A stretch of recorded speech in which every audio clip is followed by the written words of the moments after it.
Olá a todos os participantes do 10º Dia de Campo Café com Leite, evento promovido pela EPAMIG. Bem-vindos a todos. Eu vou iniciar o evento com essa palestra de abertura sobre as oportunidades do controle biológico para a cafeicultura. Meu nome é Madeleine Benzon, eu sou entomologista, pesquisadora da EPAMIG e eu fico lotada em Viçosa. Além de pesquisadora da área de controle biológico, eu também coordeno o programa de pesquisa em agroecologia da EPAMIG. Então, hoje, o que eu vou conversar, mostrar um pouco para vocês nesse pouco tempo que a gente tem aqui, mas pelo menos para dar uma ideia das pesquisas que a gente desenvolve e da importância disso para a cafeicultura, a gente vai falar um pouco do que é o controle biológico, da contribuição das pesquisas desenvolvidas pela EPAMIG e principalmente por que o controle biológico é uma oportunidade para a cafeicultura. Nós vivemos num cenário onde nós já estamos vivenciando as mudanças climáticas. Eu vou mostrar para vocês aqui nos próximos slides como isso pode afetar negativamente a produtividade devido ao aumento das pragas. Nós estamos também enfrentando problemas sérios de resistência de pragas aos agrotóxicos, problemas de resíduos de agrotóxicos em produtos agrícolas. Temos que ficar muito atentos ao que esses agrotóxicos podem causar na saúde humana, ameaças à biodiversidade devido ao uso de alguns métodos de controle. E nós estamos também numa época em que a valorização da ciência, ela assume um papel muito importante. Por tudo que estamos vivendo, né, nós estamos vendo, devido à pandemia, como é importante a gente valorizar e utilizar os conhecimentos científicos em prol do nosso benefício, do benefício do meio ambiente e, no caso aqui do café, do sistema todo de produção. Então, o que eu vou falar aqui está enquadrado nesse cenário que a gente vive hoje. Eu vou começar falando das duas principais pragas do café, que é a broca e o bicho-mineiro, e como isso tudo vem sendo impactado por esse cenário e quais as alternativas que a gente pode fazer para manejar essas pragas. A broca do café é uma das principais pragas do café, junto com o bicho-mineiro. Ela está presente praticamente em todos os países onde se produz café, exceto num país muito pequeno, mas ela é uma praga considerada a maior praga invasiva, né? Uma das invasões de pragas que teve mais sucesso no mundo.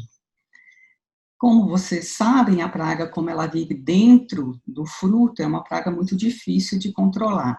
Então, o adulto, ele faz as galerias e oviposita no interior do fruto e as larvas se alimentam das sementes do fruto, danificando, tendo perdas quantitativas e qualitativas, devido também à abertura de passagem, de porta de entrada para outros organismos que depreciam a qualidade do café. Como eu falei, como a broca é um inseto muito importante a nível mundial, ela é bastante estudada. Então, alguns cenários do café, eles foram feitos também em cenários da evolução do café ao longo do tempo, como o café vai conviver com essas mudanças climáticas, eles também consideram muito a ocorrência e os danos da broca do café. Então, não é necessário prestar atenção aqui no que está escrito no desenho, mas só mostrar que conforme a temperatura vai elevando, a tendência é que as áreas de plantio de café, elas sejam em lugares com altitude maior. Também com latitude maior, né, conforme vai distanciando do Equador também. O que tem acontecido é que com essa migração, outras áreas estão sendo desmatadas Então, há uma invasão de áreas novas para possibilitar esse cultivo do café. Além disso, esse efeito climático nas pragas é dramático. Então, só para vocês terem uma ideia, aqui do lado está anotado, a 20 graus centígrados, o ciclo de ovo adulto da broca é de 53 dias, enquanto que a 30 graus ele passa para 23 dias. Então, isso dá para ter uma ideia de como o número de gerações da broca vai aumentar. E foi feito um estudo, um modelo, que por Jaramillo, em 2009, mostrando que a cada 1 grau de aumento de temperatura, a população da broca vai aumentar em 8,5%. Então, isso é um estrago muito grande, né? Além disso, além da broca, também outros estudos já foram feitos, inclusive esse estudo foi feito no Brasil, publicado em 2008, então provavelmente foi feito em 2005, 2006, onde mostra claramente como que essas mudanças climáticas, elas aumentam o ciclo, aumentam o número de gerações dessas pragas. Então, aqui é outra das pragas, eu falei que são 2 pragas principais, né, do café, além da broca, temos o bicho mineiro, que em algumas regiões do Brasil, em algumas regiões de Minas Gerais, é a principal praga. Então, o bicho mineiro, ele causa essas minas aqui, nas folhas, aqui esse desenho de baixo é a polpa do bicho mineiro, aqui com o saio adulto, aqui quando a gente remove dá para ver a lagartinha aqui dentro da mina, e aqui um ovo, onde recém-eclodido, onde a larva está começando a fazer a galeria. Então, um problema é esse, né, o aumento da temperatura. O outro problema que foi que eu citei lá no início é o aumento da resistência. Ou seja, os insetos, muitas pragas, elas não estão mais respondendo aos agrotóxicos que são utilizados. Esse problema é tão grave que a Science, que é uma das mais respeitadas revistas divulgadoras de pesquisas científicas, publicou um número especial apenas sobre resistência de pragas a inseticidas, a agrotóxicos, no caso também parte de fungicidas, etc. É um volume bastante interessante. Para trazer um dado para vocês, embora esse gráfico, o último, ele seja de 2014, então a gente espera que essa curva de cima seja muito mais, seja bem maior, né, bem mais para cima que o número de espécies, mas em 2014 nós já havia sido registrados 586 espécies de insetos artrópodes, no caso ácaros também, insetos e ácaros, resistentes a pelo menos um composto químico, ou algum agrotóxico. Então, isso é bastante preocupante. Então, diante desse cenário apresentado aqui, apresentado brevemente devido ao tempo, como que fazemos para manejar as pragas do cafeeiro? Primeira coisa, não há uma solução única. Não existe um único método que vai controlar as pragas. Precisamos utilizar métodos que sejam seguros aos agricultores, aos consumidores e ao meio ambiente. Eles precisam ser economicamente viáveis, caso contrário, o produtor não irá adotar, e dentro desse cenário, desses itens, o que mais se adequa a isso é o manejo agroecológico de pragas, que tem o controle biológico como uma principal estratégia. Eu falei para vocês que ia falar um pouco do que era o controle biológico. O controle biológico, ele é essa ação de organismos vivos para controlar outros organismos vivos. Esse exemplo é bem característico, típico do café, que são as vespas e os marimbondos predando o bicho mineiro.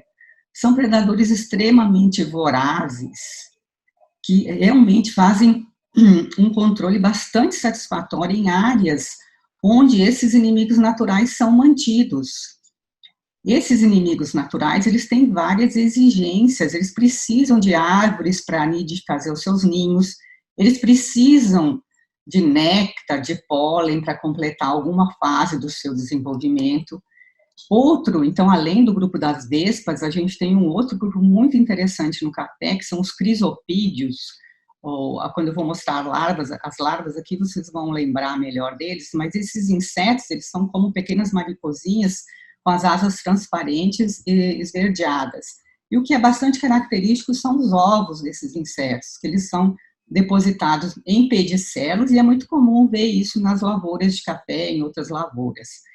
E desses ovos vão sair larvas, essas larvas vão crescer, se alimentar, elas são carnívoras, elas predam muitas presas, e algumas dessas larvas, elas carregam esse lixo em cima delas, por isso que elas são chamadas de bichos lixeiros, que é uma maneira de camuflar. Então, tudo que elas se alimentam, o resto das presas, elas jogam sobre o seu dorso. Aqui a gente está vendo uma foto de uma larva desse crisopídeo se alimentando de um ovo de bicho mineiro. Essa é uma larva bem pequenininha, logo depois da emergência, ela consegue predar o ovo do bicho mineiro. Aqui dá para ver melhor ela se movimentando. Essa parte da frente são as mandíbulas da larva, inserida em ovos do bicho mineiro. E os ovos do bicho mineiro são bem pequenos e difíceis de detectar, mas esses predadores, eles conseguem fazer isso. Além disso, conforme o predador ele vai crescendo, ele se alimenta de outras fases do bicho mineiro. Aqui, por exemplo, a larva, ela está se alimentando de pré-pupa de bicho mineiro. Então, a gente tem vários inimigos naturais do bicho mineiro. Eu estou falando das duas principais pragas do café. A gente tem outras pragas secundárias, que em alguns locais até elas assumem um status de praga primária, mas essa apresentação é focada principalmente nessas duas pragas. Outro grupo de inimigos naturais relacionados a outra praga importante, a broca do café, são os predadores da broca do café. Então, a gente tem formigas, que é essa primeira foto, que são importantes predadores da broca do café. Algumas espécies conseguem entrar na galeria da broca e remover a broca. Outras impedem que a broca faça galeria, ou impedem depois que ela faça dela entrar e sair, elas são bastante agressivas. E nós temos um outro grupo de predadores, que é resultado das pesquisas desenvolvidas já há algum tempo aqui na IBAMIG, que são os trips predadores. Os trips, eles são um outro grupo de insetos, pertencem a uma outra ordem, diferente das formigas. Eles são conhecidos, tem muitos trips que se alimentam de plantas, mas também tem trips que são predadores. Esses trips, eles são bastante vorazes também, eles são generalistas, mas o interessante desse trips que nós estamos trabalhando é que ele consegue entrar na galeria feita pela broca do café, aqui mostrando nesse vídeo, um trips se alimentando dentro da galeria da broca do café, se alimentando de ovos. Nós temos algumas fotos de raio-x que mostram essa alimentação também.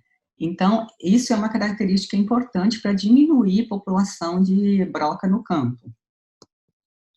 Outro grupo então esses que eu mostrei agora são os predadores, outro grupo são os parasitoides, são aqueles que parasitam, né, que vivem dentro ou sobre as pragas. Aqui está mostrando uma mina do bicho mineiro com vários sinais de emergência de parasitoides. Então, ao invés de sair o bicho mineiro daqui, vai sair um desses parasitoides, uma dessas vespinhas aqui.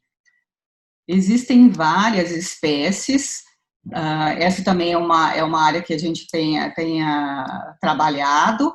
Esse é um trabalho de uma estudante orientada minha, a Carolina, e ela aqui mostra, essa foto é de microscópio, de lupa, mas mostra uma mina com a larva do bicho mineiro e o parasitoide ovipositando na mina, na larva dentro da mina. Então, ele oviposita por cima da mina até atingir a larva do bicho mineiro.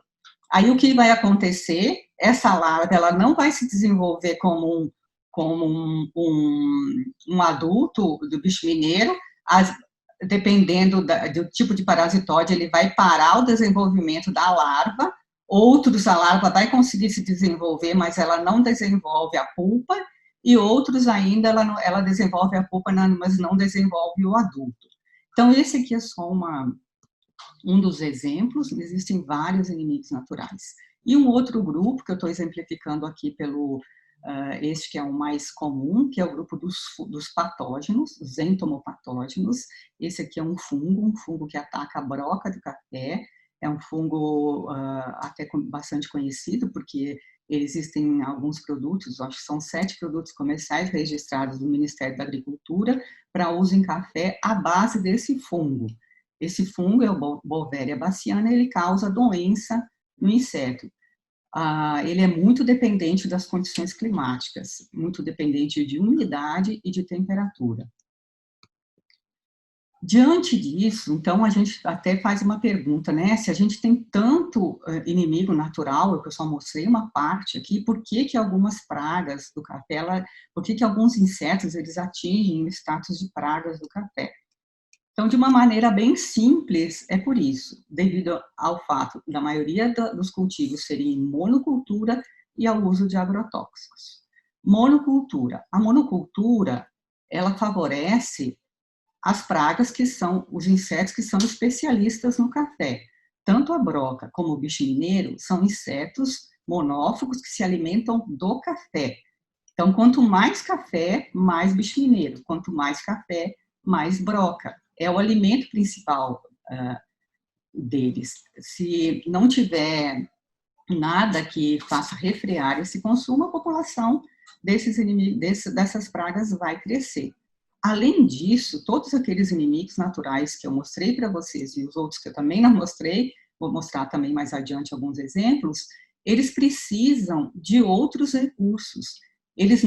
Como eles não são fitófagos, né, eles não se alimentam da planta, eles precisam de outras pragas, eles precisam de pólen, eles precisam de néctar para sobreviver e para multiplicar. E essas condições a gente não encontra em monoculturas.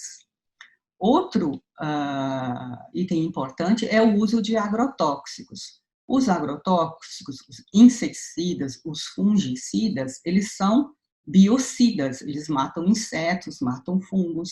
Então, o mesmo produto que pode controlar uma doença, ele pode também inibir um fungo entomopatogênico. O mesmo produto que ele mata a praga, ele também mata a vespa, ele mata a vespinha, ele pode matar o crisopídeo. Então, esses são os principais fatores que façam com que aquela gama toda de inimigos naturais que já existem naturalmente tenham um desempenho menor nas monoculturas com o uso de agrotóxicos. Nós desenvolvemos trabalhos na linha de controle biológico conservativo, que é aquele controle biológico onde nós mantemos os inimigos naturais e aumentamos os inimigos naturais que já existem no campo. Então, a nossa principal linha de pesquisa não é o controle biológico aplicado, que é quando nós liberamos, mas é o controle biológico conservativo. Nós fizemos isso, a gente trabalha com isso, devido a esse enorme potencial que o café tem, e os agroecossistemas cafeeiros têm, de suportarem populações de inimigos naturais quando manejados adequadamente. E aqui eu gostaria de mostrar para vocês as principais linhas de pesquisas que a gente desenvolve há 20 anos na EPAMIG, nessa área, e falar um pouquinho de cada uma. Os resultados específicos também eu vou deixar no meu contato ao final da apresentação e vocês poderão contactar comigo ou mesmo nas minhas publicações. Então, uma das linhas de pesquisa nossas nessa área é a seleção de adubos e plantas de cobertura para serem utilizadas nas entrelinhas do cafeeiro, para, além de proverem os serviços de adubação, de cobertura, proverem também recursos e alimento a esses inimigos naturais. Então, nós temos um trabalho muito grande e bem estruturado nessa área, onde nós já selecionamos algumas espécies de adubos verdes e coberturas baseadas em vários critérios, entre eles o fornecimento de alimento para os principais inimigos naturais e o não fornecimento para as pragas, como, por exemplo, o bicho mineiro Na fase adulta, ele tem a possibilidade de se alimentar de néctar, porque ele é um lepidóptero. No entanto, essas plantas que a gente seleciona, elas são selecionadas para não proporcionar, para não ter nenhum benefício para essa praga. Com relação à broca, não é tão preocupante, porque a broca, ela só se alimenta, o adulto também, a alimentação é restrita, a larva também, ao fruto de café, às sementes. Então, aqui alguns exemplos de adubos verdes e coberturas verdes. Aqui a parte de campo, então tudo que nós selecionamos em laboratório, em casa de vegetação, depois vem para o campo e a gente avalia quais as melhores combinações. Além disso, então tem essa parte de cultivos de adubos verdes e coberturas. Nós temos um trabalho muito interessante também, que iniciou aqui na Zona da Mata, na região de Anaponga e próximo a Viçosa, onde nós trabalhamos com sistemas agroflorestais e nós selecionamos, estudamos plantas que sejam perenes, que possam ser utilizadas nos agroecossistemas cafeeiros para fornecer alimento para inimigo natural. E dentre essas plantas, nós temos estudado muito o ingá. O ingá é uma leguminosa fixadora de nitrogênio, fornece sombra também para os cafeeiros, e o ingá, ele possui estruturas ao longo das suas folhas, esses buraquinhos, que são chamados de nectários extraflorais. Como estão fora da flor, são extraflorais. Esses nectários, eles fornecem abundantemente e sempre, durante o ano inteiro, néctar para inimigos naturais. Então, tendo essas plantas próximo ou junto ao café, ou em corredores, ou em bosques, nós aumentamos muito as populações de inimigos naturais, e foi isso que nós verificamos em vários experimentos. Aqui mostrando também que aquele trips que eu mostrei para vocês antes, que se alimenta da broca, que consegue entrar dentro do fruto, ele vive no ingá, foi aí que nós descobrimos eles no ingá, e ele se alimenta do nectário extrafloral. Então, além daquelas pesquisas que nós fazemos direto nos agroecossistemas já implantados, nós também multiplicamos isso. Então, aqui, onde nós plantamos um ingá junto com o café para ver a influência. E os resultados são muito, muito interessantes, porque há um aumento significativo da população de inimigos naturais e diminuição de bicho mineiro e de broca do café. Além disso, essas plantas que fornecem néctar, elas atraem também polinizadores, e esse é um outro trabalho que a gente tem desenvolvido. Outro grupo, continuando ainda nessa linha do controle biológico conservativo, é a parte de estudo com plantas espontâneas, com mato. Então, nós temos também resultados de vários anos de pesquisa, onde nós mostramos aqui aquela larva do predador que eu mostrei para vocês antes, que essa larva, ela consegue sobreviver se alimentando de pólen e também de outros pequenos insetos que estejam nas plantas espontâneas até não ter praga disponível no café. Isso é bastante interessante, porque assim a gente mantendo planta espontânea no café bem manejada, nós podemos também manter populações de inimigos naturais.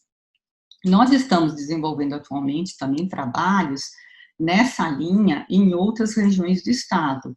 Então, a maioria dos resultados que eu mostrei para vocês são da Zona da Mata, mas nós estamos também com trabalhos no Cerrado, onde avaliamos outras plantas com características próprias da região, plantas nativas, nós só trabalhamos com plantas nativas, e essas plantas, no caso, essa aqui são arbustos perenes, a ideia é selecionar e utilizar plantas com diferentes alturas para formar também um ambiente mais heterogêneo.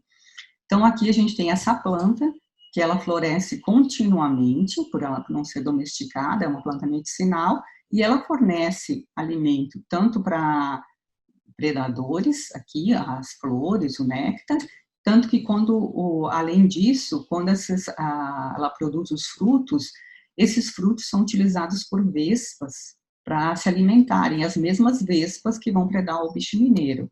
Além disso, essas flores, elas são muito visitadas por polinizadores, que é um ponto importantíssimo quando nós pensamos em estruturar os plantios, os agroecossistemas de cafeeira, também trazer esses polinizadores, mantê-los. Aqui só exemplificando algumas outras plantas que nós estamos pesquisando, nós sempre privilegiamos plantas que elas têm elas exigem um pouco trato cultural e forneçam constantemente alimento para inimigo natural. Aqui mostrando uma planta de fedegoso, onde nós temos um outro tipo de nectário extrafloral. Em cima a joaninha se alimentando e embaixo os parasitoides do bicho mineiro se alimentando no nectário do fedegoso.